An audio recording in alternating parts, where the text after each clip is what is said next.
যাওয়ার সাথে সাথেই টিচার সাকুরাকে মেসেজের মাধ্যমে কিছু একটা বলে। এদিকে স্কুল টাইমে আউবা যখন তার কিছু জিনিস নিয়ে নাড়াচাড়া করছিল, ঠিক তখনই সে সাকুরার লেখা একটা কবিতা খুঁজে পায়। আর এরপরই আমরা তাদের স্কুলের কাহিনী দেখতে পাই, যেখানে সাকুরা আর মিনাটোর মধ্যে অনেক ভালো বন্ধুত্ব ছিল। আর এখানে আউবাকে তখন আমাদের দেখানো হয়, যার সাথে মিনাটোর আবার খুব ভালো বন্ধুত্ব ছিল। আর তাদের কথায় কথায় সে মিনাটোর কাছ থেকে তখন জানতে পারে সাকুরা এখনো সিঙ্গেল। এই কথা শুনে আউবা তখনই সাকুরার সাথে বন্ধুত্ব করতে চলে আসে।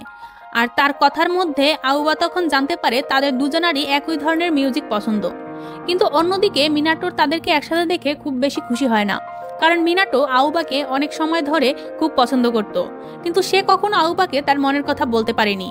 ঠিক এমনই একদিন আউবা স্কুল শেষে পিছন থেকে সাকুরার কাছে দৌড়ে চলে এসে তার ভালোবাসার কথা তাকে সরাসরি বলে দেয়। কিন্তু সাকুরার কানে ইয়ারফোন থাকার কারণে সে আউবার কথা তখন শুনতেই পায় না, যার কারণে ঠিক তখনই সাকুরার সাথে সাথে তার কানের ইয়ারফোন খুলে আউবার কাছে তার কথা